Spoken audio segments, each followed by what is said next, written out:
Vivo Y31D 7200 মিলিঅ্যাম্পারের big battery, তার সাথে IP68 আর 69K rating. তো মাত্র 25,000 টাকা বাজেটে এই ফোনটাকে আপনার কেনা উচিত। চলুন আজকের ফুল রিভিউতে জেনে নেই। শুরুতেই বলি ডিজাইনের কথা।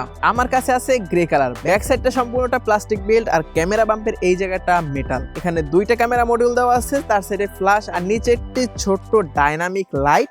এই লাইটটা চার্জ দেওয়ার সময় অথবা নোটিফিকেশন লাইট হিসেবে অথবা বিভিন্ন সিনারিওতে এটা জ্বলে। ব্যাক সাইডের ডিজাইনটা দেখতে অসম্ভব সুন্দর আর অসম্ভব প্রিমিয়াম লাগে, একদমই চিপ ফিল হয় না প্লাস্টিক বিল্ড হওয়ার পরও।